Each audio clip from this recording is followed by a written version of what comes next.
Assalamualaikum warahmatullahi wabarakatuh. Perkenalkan, nama saya Muhammad Yogi Saputra. Saya mahasiswa hukum Tata Negara semester 6 Fakultas Syariah UINSI Samarinda. Saya kali ini akan membahas kenapa sih politik agama di Indonesia itu campur aduk banget. Kadang kelihatan islami banget, kadang justru diskriminatif.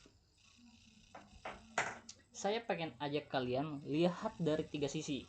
Gimana akar politik kita terbentuk, gimana agama masuk ke kebijakan, gimana akhirnya muncul konservatisme yang makin kuat. Tidak usah berlama-lama lagi, langsung saja saya ceritakan pelan-pelan. Sejak awal kemerdekaan, politik di Indonesia itu lebih banyak soal kompromi daripada idealisme. Soekarno aja dulu nyatuin nasionalis, Islam, dan komunis. Bukan karena cocok, tapi karena perlu. Jadi, yang penting itu stabil, bukan soal prinsipnya. Kita masuk ke Orde Baru. Soeharto tekan habis-habisan partai Islam. Di sisi lain, dia kasih ruang buat budaya Islam di masyarakat. Jadi, istilahnya tuh Islam boleh tumbuh asal nggak ganggu kekuasaan. Kita lanjut lagi. Setelah reformasi, partai-partai mulai pakai simbol agama buat cari suara. Tapi realitanya program-programnya itu jarang yang benar-benar ngebahas keislaman itu sendiri secara substansi. Akhirnya agama itu jadi alat politik, bukan sebagai pedoman nilai dan norma-norma. Nah, dari sisi sini masuk akal banget kenapa kebijakan berbasis agama di kita kelihatan ambigu. Kadang mendukung, kadang merugikan. Kita lanjut ke poin kedua, yaitu kebijakan agama antara gagasan dan simbol. Banyak kebijakan yang kelihatan agamis, tapi kalau dilihat dari dalamnya ya kadang kosong. Contohnya, perbankan syariah berkembang pesat, tapi lebih karena peluang pasar. Terus perda-perda bernuansa Islam itu kalau dikaji dampaknya lebih banyak yang simbolis daripada fungsional. Nah, kalau kita mau lihat yang lebih serius lagi, ada juga kebijakan yang ujung-ujungnya itu diskriminatif. Rumah ibadah non-muslim sering ditolak, bahkan ya yang udah punya izin lengkap pun tetap diganggu. Ironisnya, meskipun MA sempat batalkan beberapa kebijakan yang diskriminatif, pelaksanaannya di lapangan masih sering mandek atau sendat-sendat. Ini juga tanda bahwa negara kita belum punya kompas nilai yang jelas. Yang penting populis. Soal keadilan nanti belakangan. Ya, kita lanjut ke 3 nih. Konservatisme muncul sebagai respon. Karena situasinya sudah amburadul ini, wajar kalau muncul respon balik dari kelompok-kelompok Islam yang konservatif. Mereka itu ngerasa selama ini Islam cuma dimanfaatkan, tapi nggak pernah benar-benar diangkat tuh secara utuh.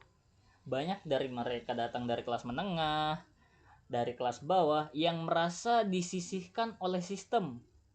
Jadi, waktu ada narasi besar kayak khilafah adalah solusi, mereka gampang terhubung.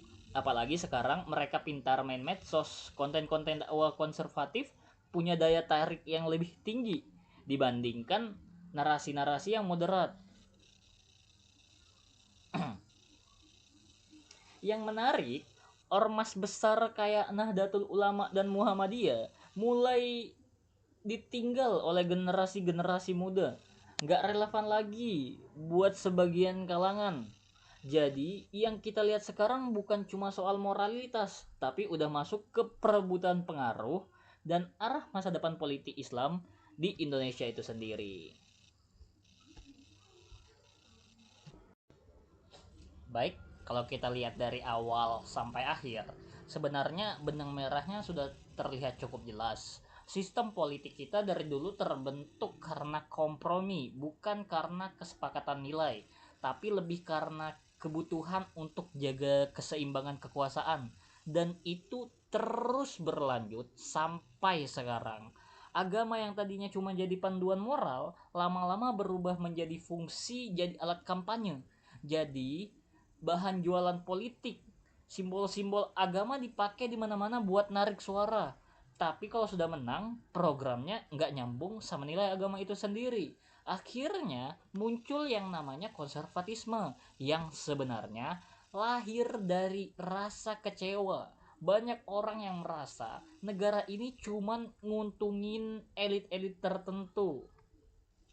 Di titik itu, kita bisa ngerti kenapa banyak anak muda sekarang, orang-orang biasa, bahkan yang tadinya nggak peduli sama politik, mulai tertarik dengan narasi alternatif. Karena mereka pengen perubahan. Sayangnya, nggak semua narasi itu membawa solusi. Kadang justru makin bagi ke masyarakat. Jadi sebenarnya yang dibutuhkan tuh bukan politik yang makin keras atau makin agamis, tapi politik yang lebih manusiawi, yang benar-benar memikirkan keadilan buat semuanya, bukan cuma simbol atau slogan.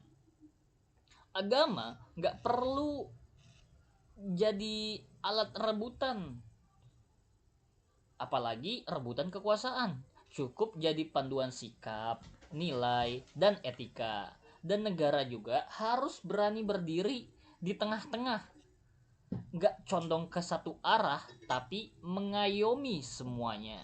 Jadi intinya gini, kalau kita pengen Indonesia yang lebih sehat secara politik, lebih damai secara sosial, dan lebih adil buat manusia, maka kita harus mulai dari kesadaran diri sendiri, paham situasinya, kritis lihat peran masing-masing, dan jangan gampang terbawa arus. Karena perubahan itu dimulai dari orang-orang yang mau peduli kepada perubahan itu sendiri.